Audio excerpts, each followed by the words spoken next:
আসসালামু আলাইকুম।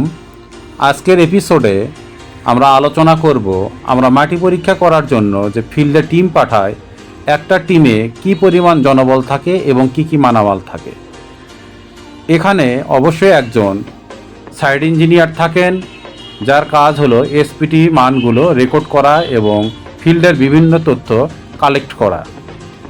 এছাড়া প্রয়োজন অনুযায়ী অবশ্যই জনবল থাকে, কারণ এই জনবল অবশ্য ভিন্নতা আসে, কারণ বোরিং ডেপথ কম হলে জনসংখ্যা কম লাগে, বোরিং ডেপথ বেশি হলে জনসংখ্যা বেশি লাগে।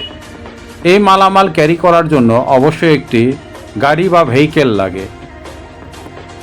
যন্ত্রপাতির মধ্যে লাগে তেপায়া, drilling rod, swivel pipe, sample collection করার জন্য স্প্লিট ব্যারেল স্যাম্পলার, তারপরে আনডিস্টার্ব স্যাম্পল কালেকশন করার জন্য লাগে Shelby tube, donkey pump, 140 pound ওজনের হ্যামার, বাঁশ, 1.5 ইঞ্চি মোটা দড়ি বা রোপ, কেজিং পাইপ, স্টিলের রুলার, হুস পাইপ।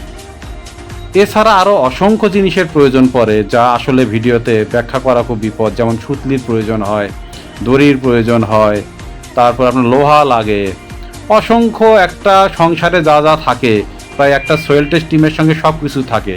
অনেক সময় মিস্ত্রি সাহেবরা সাইডে থাকে, তাদের খাওয়া দাওয়ার জন্য তাঁবু, বিছানা, হাঁড়ি পাতিল, বটি থেকে শুরু করে সব কিছু থাকে। তো এই ছিল আজকের আলোচনা। আসসালামু আলাইকুম।